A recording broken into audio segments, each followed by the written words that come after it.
वो कहानियाँ अधूरी जो न हो सकेगी पूरी, उन्हें मैं भी क्यों सुनाऊं, उन्हें तुम भी क्यों सुनाओ। वो कहानियाँ अधूरी जो न हो सकेगी पूरी, उन्हें मैं भी क्यों सुनाऊं, उन्हें तुम भी क्यों सुनाओ।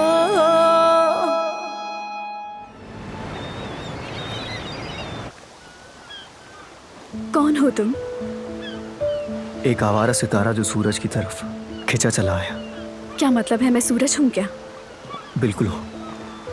तुम्हारी तरफ देखते ही मेरी आंखें चमक उठती हैं, जानती तो हो तुम। तुम्हें ये कहना चाहिए कि मेरी आंखें चमकती हैं। तो एक ही तो बात है ना। नहीं है, हमेशा एक ही बात पर बहस होती है। अब तो मैं बहुत थक गई हूँ तुमसे बहस करते करते। तुम्हें कुछ याद क्यों नहीं रहता? यार इस बार ही तो भूला हूँ मैं सिर्फ। कैसे भूल सकते हो? तुम्हें अंदाजा है कि तुम्हारे भूलने की वजह से कितना नुकसान हो सकता है? बस 10 मिनट हैं, दोबारा पढ़ो और अच्छी तरह याद करो।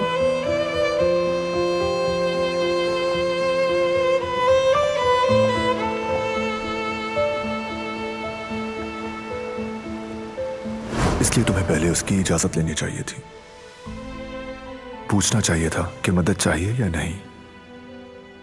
मेरा ख्याल है कि तुम्हें उससे माफी मांगनी चाहिए।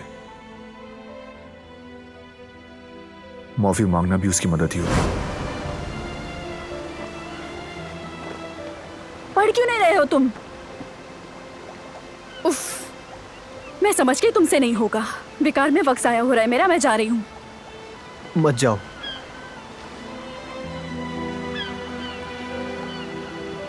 मुझे तुमसे कुछ कहना है सना। दरअसल वो जो भी कहना है जल्दी से बोलो, मुझे और भी काम है। मुझे माफ कर दो। बताए बगैर किराया नहीं देना चाहिए था। माफ कर दो मुझे।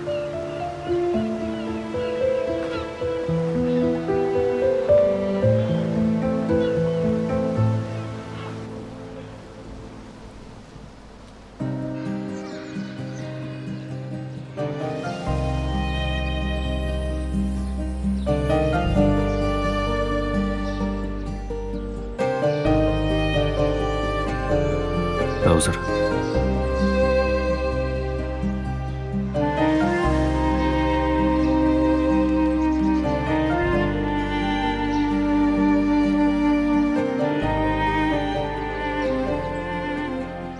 अली, क्या होसराना की तरफ से कोई खबर मिली है क्या? नहीं, मसला वो नहीं है। तो फिर क्या बात है? जमरुद, देखो इतना सब कुछ हो गया है और हमें बात करने का मौका नहीं मिला, मगर तुम्हें मुझे जवाब देना होगा।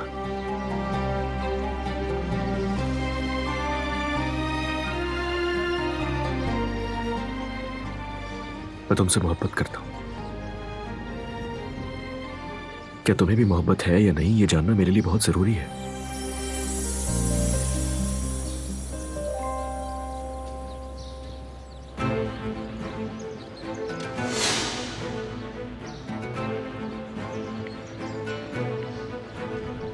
सुबह खैर हारून, खैरियत है? सईद अंकल अंदर हैं क्या? हाँ है। क्यों, क्या हुआ है?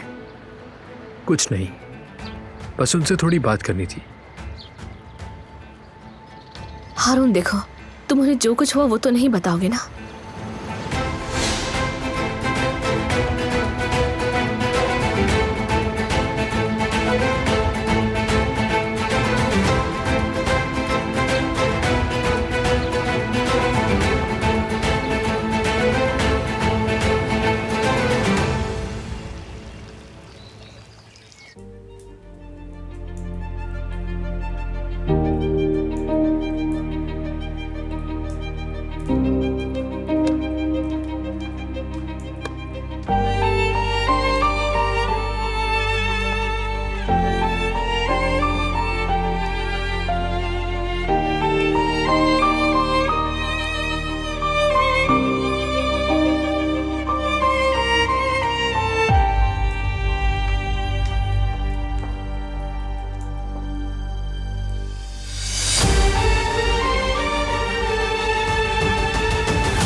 आजाद साहिबा,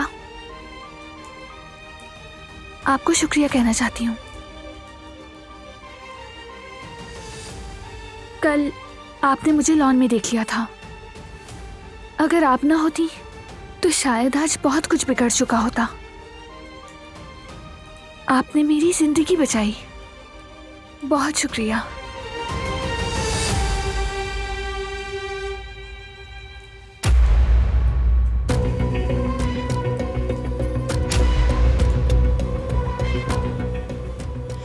तुम कातिल की बेटी हो, मैं तुम्हारी जिंदगी क्यों बचाऊंगी? अक्ल से पैदल हूं क्या मैं?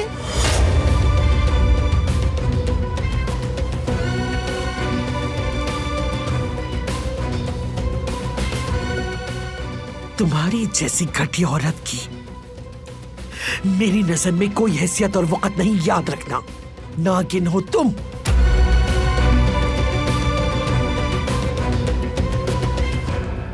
जब मैंने देखा कि तुम गिर गई हो तो मैंने अपने पट्टों को हरकत देने की हरगिज़ सहमत नहीं की। मैंने तो बस जिंदगी और मौत के आने का इंतजार किया। मैंने किसी का रास्ता नहीं रोका। अब फिर देखो क्या हुआ। मैंने तुम्हारे दिए हुए खाने को खुद बैठकर खाया। मैंने यहां बैठकर तुम्हारे मरने का इंतजार किया, जिस तरह तुम्हारे बाप ने मेरी आयतन को मरने के लिए छोड़ा। मैंने पलक झपकाने की भी जहमत नहीं की, जैसा कि तुम्हारे बेगैरत बाप ने किया था।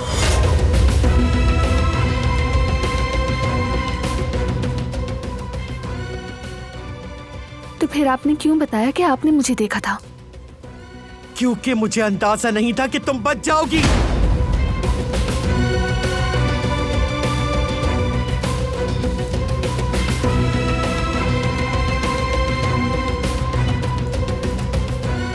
अगर मुझे पता होता कि तुम बच जाओगी तो लानत हो मुझ पर अगर मैं किसी को एक लफ्ज भी बताती।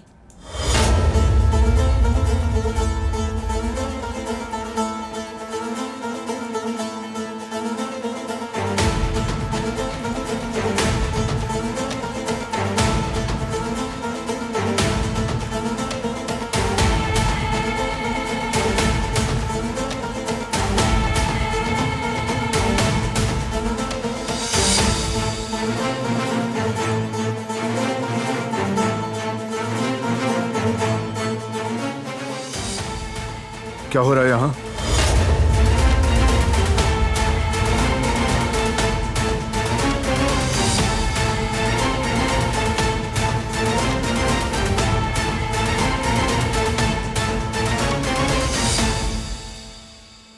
मैंने पूछा क्या हो रहा है?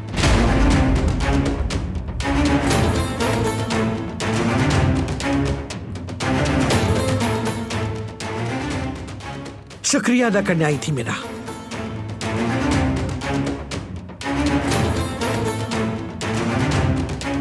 सच है क्या ये?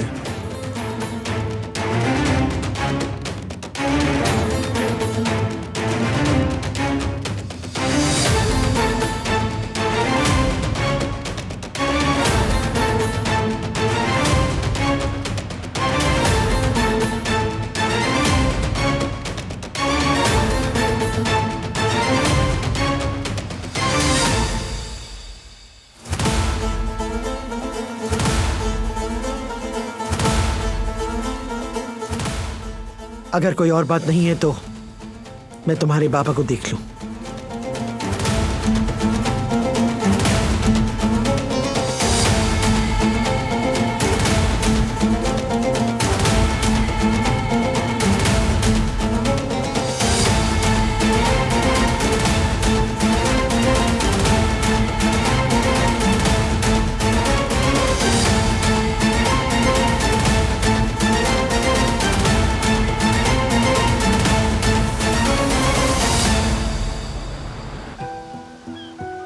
मुझे बाद में एहसास हुआ गलती की मैंने। मुझे तुम्हें बता देना चाहिए था। शुक्र है तुम्हें एहसास तो हुआ, लेकिन मुझे तुम्हारी माफी नहीं चाहिए। एक मिनट। अब इस बात का क्या मतलब हुआ? मतलब साफ है, मुझे माफी नहीं चाहिए। पहले गलती करो, उसके बाद माफी मांग लो, लेकिन माफ करना इतना आसान नहीं है। अरे अपनी गलती मान तो ली है, एहसास हो गया है मुझे, और मेरी नीयत भी साफ थी। मैंने बस एक दोस्त की हैसियत से ये किया। पहले तुम्हें मुझसे पूछना चाहिए था। पूछता तो क्या तुम एक्सेप्ट कर लेती? नहीं, तब भी नहीं करती, लेकिन कम से कम तुम्हें मुझसे पूछना चाहिए था। देखो, मैं बिल्कुल नहीं जानती कि तुम्हारे दिमाग में क्या चल रहा है, लेकिन जहाँ से मेरा ताल्लुक है, हम लोग किसी की जाती जिंदगी में दखल नहीं देते, जैसे तुम देते हो अमीरजादे। और जहाँ तक इस अमीरजादे का ताल्लुक है तो कोई माफी मांगे तो माफ करते हैं। माफ करने से हमारा गुरूर नहीं टूट जाता। अगर मैं तुम्हें माफ कर भी दूं, तब भी यह हकीकत नहीं बदल सकती कि तुमने मुझसे पूछे बगैर किराया दिया। हाँ, नहीं पूछा मैंने, मगर बदकिस्मती से मेरे पास टाइम मशीन नहीं है जो मैं वक्त में वापस जा सकूं। माफी मांग सकता हूँ और मैं माफी मांग रहा हूँ। कम से कम मुझे अपने किए पर पछतावा तो हो रहा बस है। रहने दो, तुम्हें पछतावा कभी नहीं होगा। जानती हूँ कि तुम सिर्फ मेरे सामने दिखावा कर रहे हो, क्योंकि तुम खुद गर्ज हो। ये क्या बकवास है? हकीकत में खुद गर्ज तुम हो, समझी? तुम्हें सिर्फ अपने मसाइल दिखाई देते हो, उसके अलावा कुछ नहीं। तुम चाहती हो कि लोग तुम्हारे इर्द गिर्द घूमते रहें, मगर ऐसा कुछ नहीं होगा। हर किसी के अलग अलग मसाइल हैं, लेकिन ऐसे ही रो रहे सब क्या? मेरे भी अपने मसले हैं, मगर तुम्हें क्यों परवाह होगी उसकी? तुम्हें सिर्फ अपनी परेशानियां दिखती हैं। थक चुका हूं भाई मैं। खुदा हाफिज।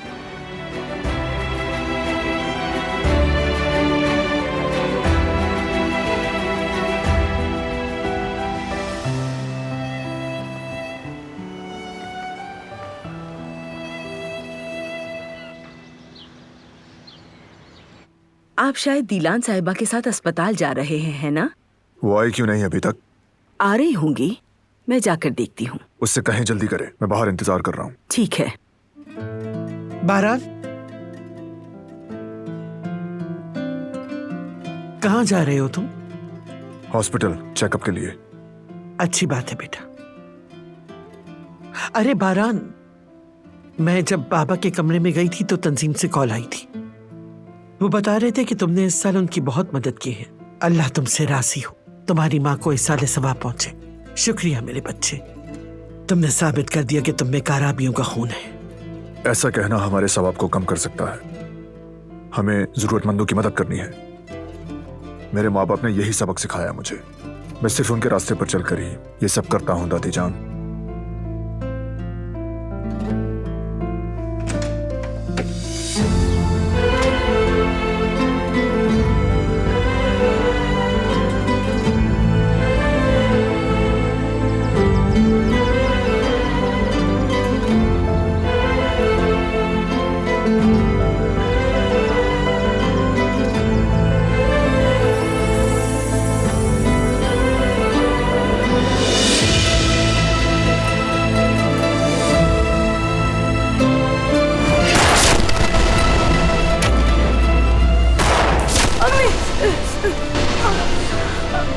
अम्मी, तुम जाओ यहाँ से।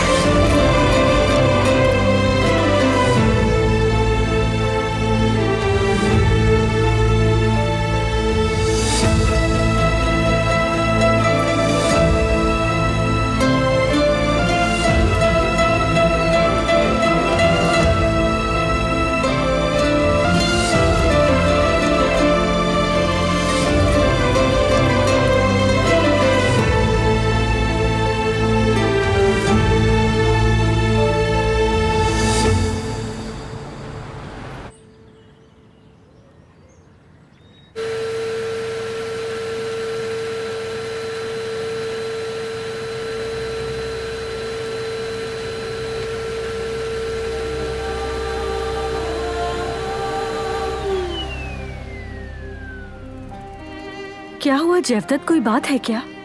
ये सब छोड़ो, आओ मेरे साथ बैठो, कुछ बात करनी है मुझे तुमसे।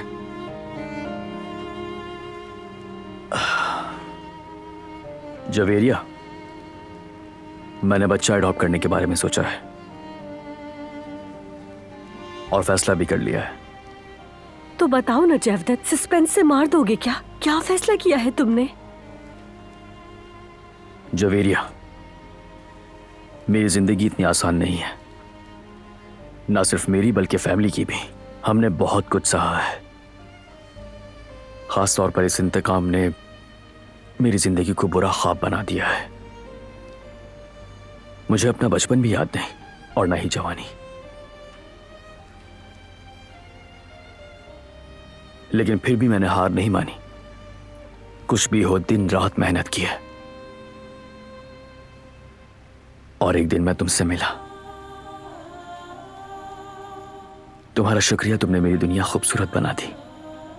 तुम्हारे अलावा मुझे कोई खुश नहीं कर सकता। मगर जहां तक औलाद की बात है, तुम खुश नहीं हो। तुम मुझे उस तरह देखती भी नहीं हो। अगर इसी में तुम्हारी खुशी है तो मतलब तुम मां बनना चाहती हो, तो मैं भी किसी यतीम का बाप बनने के लिए तैयार हूं। तुम सच कह रहे हो ना जेवदत? बिल्कुल सच कह रहा हूं मेरी जान। चलो अब इस बात पर रोने मत बैठ जाना। चलो जल्दी से तैयार हो जाओ, हमें एप्लीकेशन देने जाना है औलाद के लिए। ठीक है, मैं भी आती हूँ।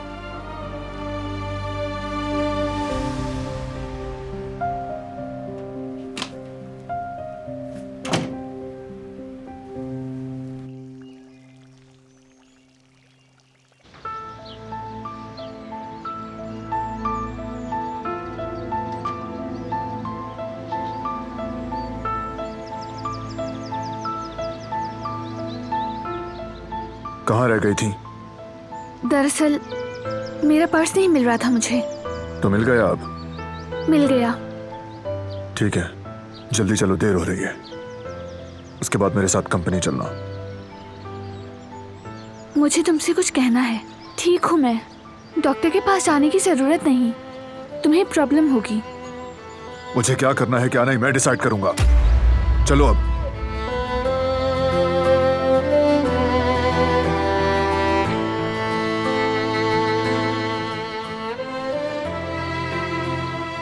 बारान साहब और दिलान साहिबा फिर से कहीं जा रहे हैं। अल्लाह खैर करे। यकीनन बारान साहब कुछ बेहतर ही कर रहे हैं। क्या मतलब है अम्मी? याद नहीं, कल आयतन साहिबा की बरसी है, इसके लिए आज तैयारी शुरू करेंगे। जाहिर है इस घर में सब लोग परेशान और उदास होंगे। सही कहा। आजाद साहिबा का गुस्सा भी आसमान पर होगा। अब वो उनके पीछे पड़ जाएंगी।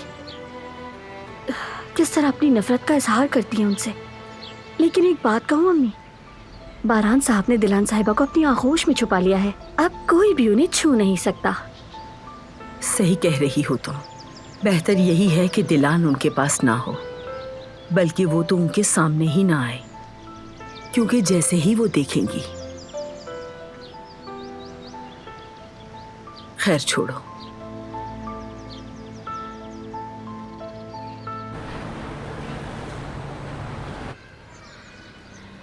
दरअसल मैं यहाँ आपसे कुछ बात करना है।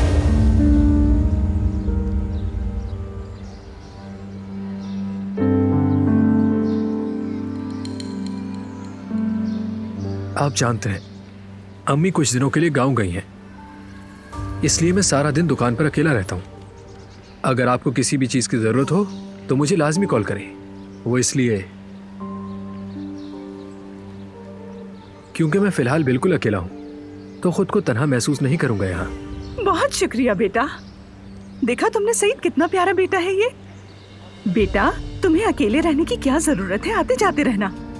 बल्कि रात को खाना हमारे साथ ही खा लो, तुम्हारे लिए दरवाजे खुले हैं। बहुत शुक्रिया खाला।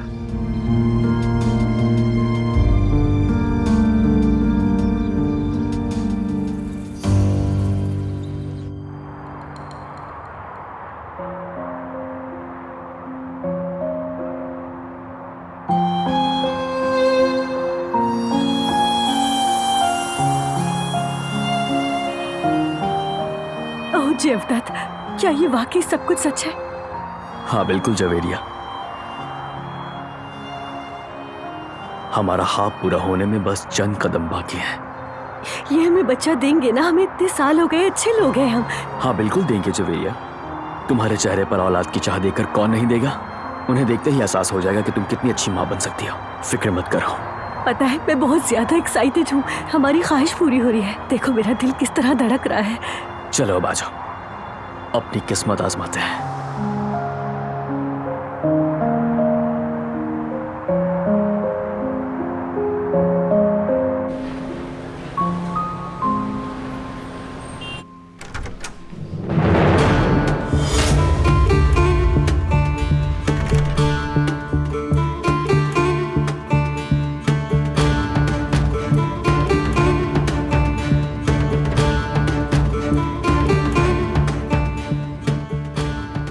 आओ भतीजे आओ, हमें तुम्हारा ही इंतजार था। आज आपकी बीवी भी आई है यहाँ। खुश आमदीद भाभी।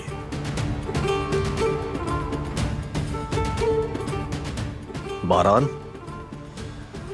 शेर, अब तक तुमने मेरे बाबा के साथ काम किया है, लेकिन आज के बाद हम साथ मिलकर काम करेंगे।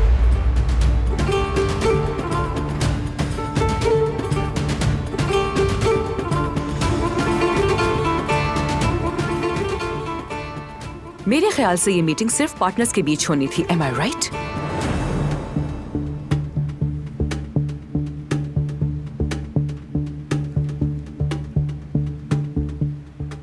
मैं बाहर वेट कर लेती हूँ।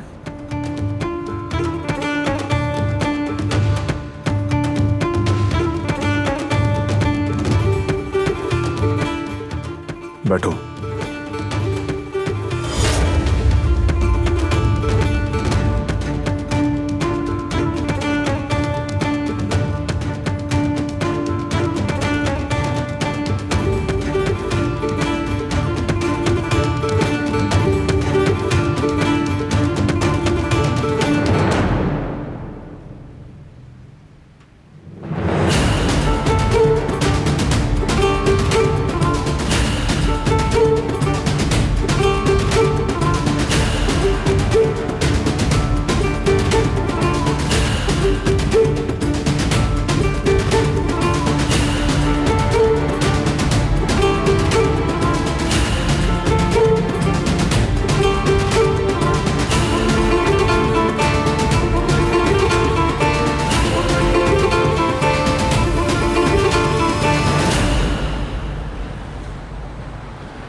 कौन हो तुम? सूरज के इर्द गिर्द घूमता हुआ एक आवारा सितारा हूं मैं। क्या मतलब है, मैं सूरज हूँ क्या? बिल्कुल हो। तुम्हें देखते ही मेरी आंखें सूरज की तरह चमक उठती हैं। अपने कदमों के बगैर मैं चोटी सर कर लेता हूँ। मैं समंदर भी पानी को छुए बगैर पार कर लेता हूँ। मेरी रूह तैर जाती है। मेरे दिल में तुम्हारी इतनी रोशनी है कि ये एहसास कीमती भी है और अनोखा भी। एक खूबसूरत सफ़ेद मोती की तरह है बिल्कुल, और ये जादू एक सफ़ेद मोती की तरह चमकता है मुझ में। ये अल्फाज बहुत खूबसूरत है। कौन हो तुम?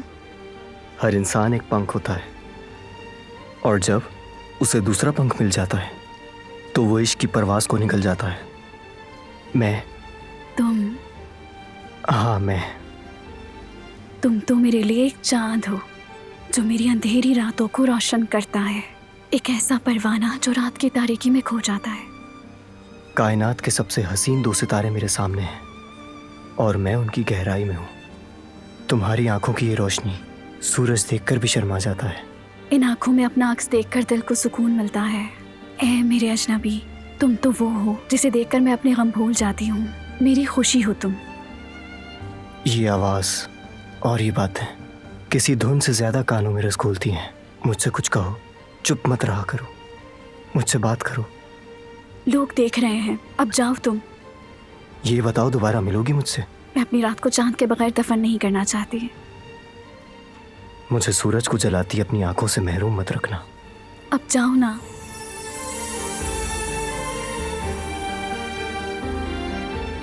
बहुत खूब, जबरदस्त। ये तो वाकई ऑस्कर वाली परफॉर्मेंस थी। बुलंद, हम रिहर्सल कर रहे हैं यहाँ, मजाक करने का वक्त है ये। ठीक है, मैं तो कुछ भी नहीं कह रहा। तो फिर हम कभी ये परफॉर्मेंस देख रहे हैं? मुझे तो लगता है कभी भी नहीं, क्योंकि तुम्हारे दोस्त को लाइंस ही नहीं याद रहती। ओह अच्छा, अभी तो जैसे तुमने बोली है ना मेरी लाइंस। हाँ बस सही था। खराब घड़ी भी कभी कभार टाइम सही बता देती है। किसी ने बताया तुम्हें वाकई बहुत बदतमीज हो तुम। और तुम तो जैसे बहुत तमीजदार हो। By the way, I think कल तो हम सेलिब्रेट कर सकते हैं ना? कैसा सेलिब्रेशन है? तुम्हारी साइड के भूल गई? फ्री होने की जरूरत नहीं है। लेकिन हम स्टार तो है ना। बदकिस्मती से। व्हाटएवर। कल तुम्हारी बर्थडे है मेरे दोस्त। तुम 18 साल के हो जाओगे, ग्रोन अप बॉय। अरे वाह। अब तुम्हारी जिंदगी का नया चैप्टर शुरू होगा। जानता हूँ तुम सेलिब्रेट नहीं करते, मगर इस साल करना होगा।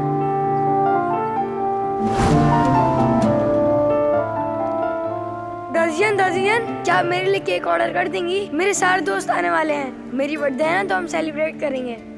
कोई जरूरत नहीं है बेटा, क्योंकि आज का दिन तुम्हारी माँ की बरसी का दिन है और तुम जश्न मनाना चाहते हो, बल्कि तुम्हें अफसोस करना चाहिए। केक मंगवा कर दूं इनके लिए। तौबा अस्तगफिरुल्लाह, तौबा। कोई जरूरत नहीं है। कोई सेलिब्रेशन नहीं होगी। मुझे नहीं काटना कोई केक, इस बारे में सोचना भी नहीं। यार इस साल तो मत करो, हम सब मिलकर जाएंगे तुम्हारा बर्थडे केक लेने। सना भी आएगी। नहीं, कोई भी नहीं आएगा, सुना तुमने? लेकिन मैंने कहा ना, कोई नहीं आएगा। किसी को भी आने की जरूरत नहीं है। छोड़ दो अकेला मुझे।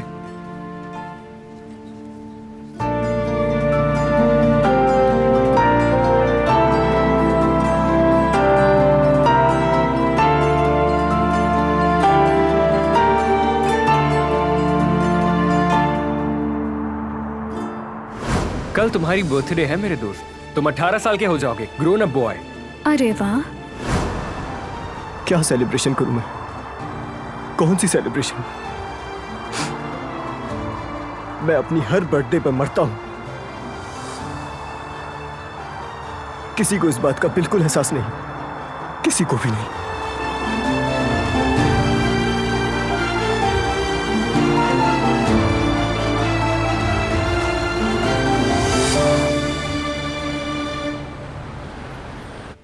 हमारे पास दो मुख्तलिफ रास्ते हैं। शायद इराक के रास्ते जाना ज्यादा बेहतर रहेगा। मेरे ख्याल से हमें ईरान के रास्ते जाना चाहिए। वो हमें शॉर्टकट भी पड़ेगा और हमारे लिए फायदेमंद भी होगा। और ये कि जिस कंपनी से डील होगी वो ईरान में भी एग्जिस्ट करती है। ये भी एक एडवांटेज है इस बात का। मतलब किसी भी प्रॉब्लम की सूरत में वो हैंडल कर सकते हैं।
अब तो ये दरवाजा भी हमारे लिए बंद हो गया जफदत। बंद नहीं हुआ है जवेरिया। हमें ये तो पता चल गया ना कि जितना आसान हमने सोचा था उतना हरगिज नहीं है। हमें वेट करना होगा। 2 साल का इंतजार कम नहीं होता जफदत, पूरे 2 साल का। हर लम्हे औलाद की ख्वाहिश रखने वाला इंसान ये दिन कैसे गुजारेगा? सिर्फ तुम नहीं जवेरिया, हम दोनों मिलकर इंतजार करेंगे।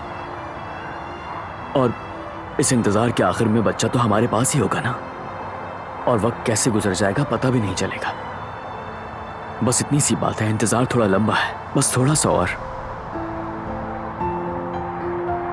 चलो चलते हैं।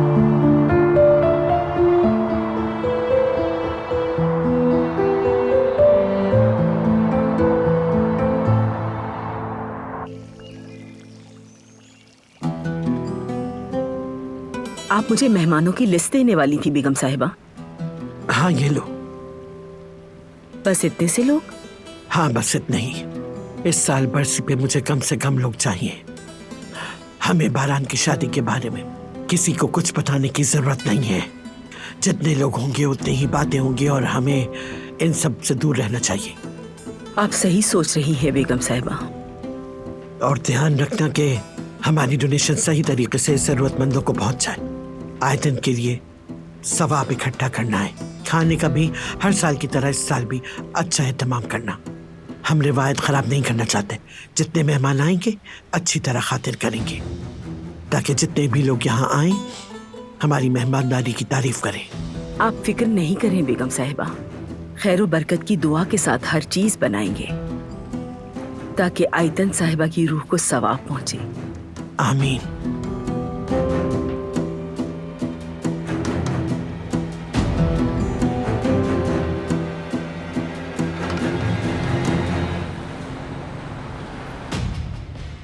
तो भतीजे, ये हमारी दूसरी मीटिंग है, क्या तुम आज अपना फैसला सुनाओगे? हमें इस काम की जल्दी नहीं है। मैं सही फैसला ही करूंगा। साइन करने से पहले अच्छी तरह सोचूंगा और फैसला करके सबको बता दूंगा।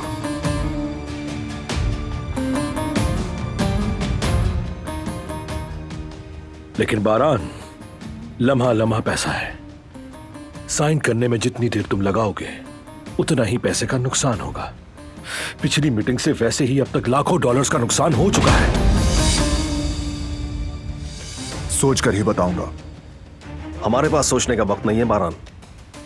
इस किस्म के बिजनेसमैन, खास तौर पर इस तरह के रीजन में, वक्त का मामला बहुत ही हसास है। हर दूसरे दिन ही चीजें बदलती रहती है बारान। मीटिंग बर्खास्त की जाती है।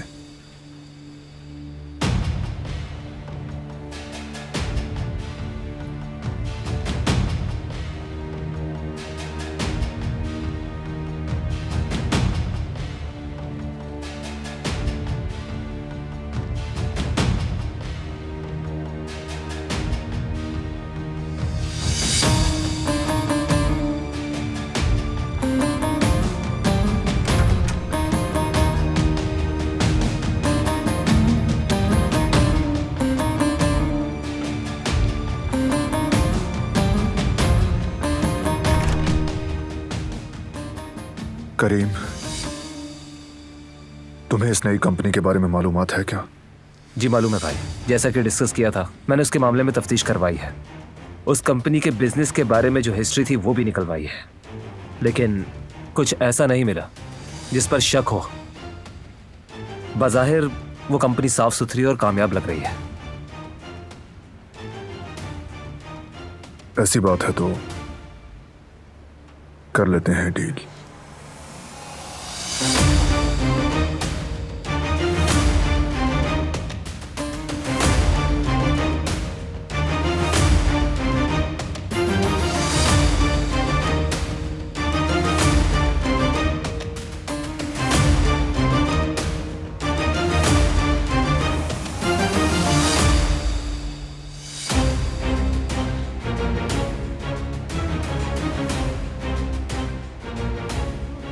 मुझे इस बारान का एटीट्यूड अच्छा नहीं लगा फिराद। मुझे लगता है ये हमारी डील खराब करने वाला है। मैंने तो सोचा था कि तुम सब देख लोगे और आज ही हम कॉन्ट्रैक्ट पर साइन भी कर लेंगे। अगर उसने मना ही कर दिया तो क्या होगा, सोचा है? मेरा कजन बहुत मोहतात नेचर का है। वो हर काम को मुश्किल बना देता है, लेकिन सिर्फ इसलिए कि उसे बॉस बनने का शौक है। लेकिन आखिर में वो साइन कर देगा, इतना तो मैं जानता हूं उसे। तुम फिक्र मत करो, हर चीज मेरे कंट्रोल में है। वो उसके साथ जो लड़की थी उसकी बीवी थी? हाँ। इंतकाम की वजह से उसने शादी की ना उससे? हाँ बिल्कुल, रस्मन थी। ये बातें फजूल है फिराद। साफ जाहिर है कि वो उस लड़की का दीवाना है। मुझे भी कुछ ऐसा ही लग रहा है, लेकिन हम असल मसले पर आते हैं। सब कुछ सही सही चलता रहा तो बारान मैदान से साफ हो जाएगा।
ये सब तुम्हारा ख्वाब था ना? मैं समझा नहीं। तुम्हारा ख्वाब यही सब कुछ करने का था? तुम बहुत कामयाब हो, लेकिन जितना मैं तुम्हें जानती हूं, तुम मेहनती हो, पुरअज़म हो। तुम्हें जो ठीक लगता है तुम उसे करने में हिचकिचाते भी नहीं। और यही बात इंसान को कामयाब बनाती है। मैं तुम्हारे ख्वाब के बारे में सोच भी नहीं सकती, यानी कंपनी को चलाने के बारे में। वैसे तुमने कभी कुछ और करने के बारे में सोचा?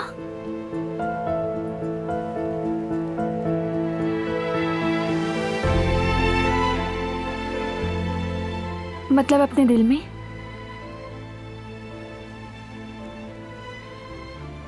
कभी कभी कुछ लोग ख्वाबो ख्याल में नहीं, हकीकत में रहते हैं। हम सबको मजबूरन हकीकत की दुनिया में रहना पड़ता है। हमारी चारों तरफ ही हकीकत होती है, इसमें कोई बहस नहीं। लेकिन क्या किसी इंसान को ख्वाब देखने का हक नहीं है? कुछ लोगों को वक्त ही नहीं मिलता। जिंदगी जिस रास्ते पर डाल दे उसी रास्ते पर चलते रहते हैं। लेकिन मेरा इस पे यकीन नहीं। अगर हमारा कोई ख्वाब नहीं तो जिंदगी में कोई उम्मीद नहीं, जिंदगी जीने का कोई मकसद भी नहीं। और जिस रास्ते पर हम दोनों हैं, अक्सर लोगों की हकीकत उनके ख्वाबों के पीछे ही छुपी होती है। तुम्हारे ऊपर वाकई बहुत बड़ी जिम्मेदारी है। फैमिली, कंपनी और वो सारे लोग जिनकी तुम मदद करते हो। तुम हमेशा दूसरों को खुद पर तरजीह देते हो।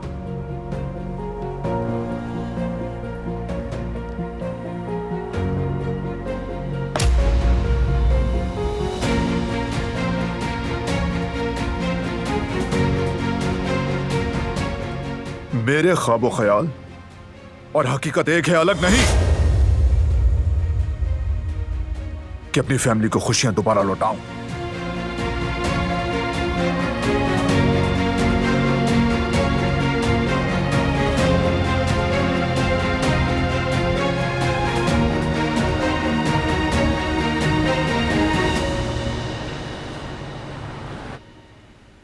शुक्र है आपने उम्मीद नहीं छोड़ी। वैसे भी जिंदगी बहुत मुख्तसर है और इसे यूं मायूस होकर नहीं गुजारना चाहिए। मोहब्बत होनी चाहिए बस, ताकि उम्मीद रहे। और आप दोनों ये उम्मीद कभी मत छोड़िएगा। मुझे उम्मीद तो है, लेकिन 2 साल का लंबा इंतजार है ज़बरून। 2 साल का इंतजार, हो सकता है 2 साल से भी ज्यादा। क्या पता कितना वक्त लग जाए। कभी ख्याल आता है कि ऐसा ना हो बच्चे को गोद में लेने से पहले ही मर जाऊं। कैसे सब्र करूं मैं, कैसे इंतजार करूं। जब कोई इंतजार का कह देता है तो और मुश्किल हो जाता है, खास तौर से जब आपको किसी चीज का बहुत ज्यादा इंतजार हो तो। बहुत मुश्किल हो जाता है। शुक्र खुदा का कि जेवदत है। वो शौहर नहीं बल्कि फरिश्ता है मेरे लिए। उसे देखती हूं तो शुक्र अदा करती हूं। उसकी आंखों में अपने लिए मोहब्बत की चमक देखती हूं मैं। जानती हूं भाभी, आपने सही कहा। हम मोहब्बत को झुटला नहीं सकते और ना ही इस एहसास को छुपा सकते हैं। इसे लाजमी बताना पड़ता है। बिल्कुल, मोहब्बत से भाग नहीं सकते हम। वो कहानियां अधूरी जो न हो सके कि पूरी, उन्हें मैं भी क्यों सुनाऊं, उन्हें तुम भी क्यों सुनाओ।